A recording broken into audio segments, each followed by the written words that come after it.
My dad got this for me for Christmas, and I'm going to unbox it to show you what's inside.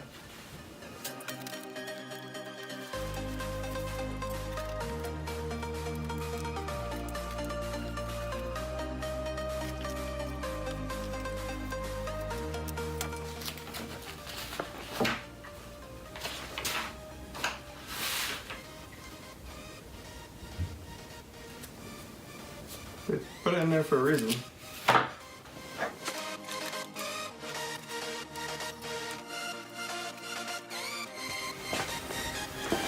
So I have the two saws set up side by side to show some basic features and the footprint. From the back of the bag all the way up to this handle that controls the miter, we have about 52 inches. With the back vents closed, it's about 26 inches, and when they're open all the way, it's just under 43 inches. Compare that to the old saw, and we have from the back of the bag to the front of this handle, 35 inches, and from side to side, with the fences not moving, we have 23 inches. As for the depth of cut, on the old saw we have just under 6 inches, about 5.5, and on the new saw it's about 7.5 to 8 in that area. The new saw has a total cut length of about 13.5 inches, while the old saw has about 7.5 inches. So that's a pretty big step up. On the back of each device, there's onboard tool storage. So on this one, the wrench sits in a little hole and has a clip. And it just pops right in. Whereas on the old one, there's this fancy little spring mechanism, and to get the tool out, you just press down and kind of fight with it. But yeah, here you go. Also on the back of this one, you'll find the knob to adjust the bevel.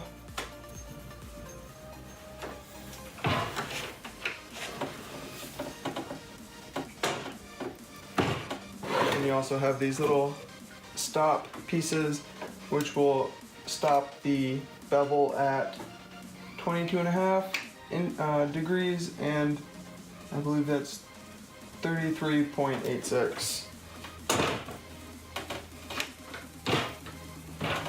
And it also has this knob which locks it in the 0 position, and to get it past the 0 position going towards me, you just spin this and you can go all the way down to 45 degrees, but it also has the same stop locks as the other side. As for the bags to catch the sawdust, the old saw's bag does seem to be slightly bigger. However, it doesn't really make a difference to me, as I do plan on attaching this one directly to my future dust collector. This saw also has a little pivot, so if you do not have the bag on it, it'll shoot the sawdust straight down, whereas this one would just shoot the sawdust straight back. Another feature that this saw has over that one is that it has an integrated light system, so you can line up the shadow of the blade with your cut line. The last comment that I want to make about these two saws is that because this one's so beefy and has so many features packed into it, it is significantly heavier than that one.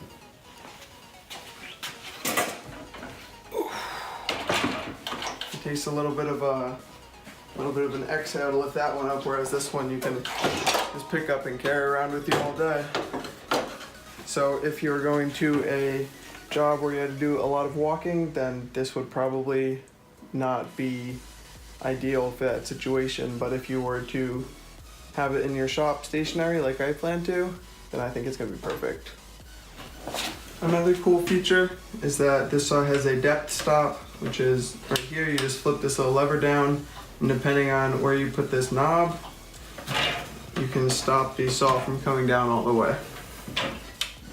Before you throw shade in the comments section, please keep in mind that this was just an unboxing and comparison of my new saw to my old saw.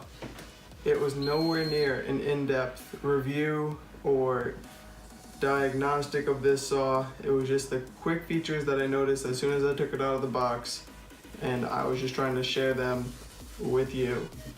In the future, I will probably make an in-depth review on this, but that's only going to be after months of me using it. So long term, expect to see a video on me reviewing this.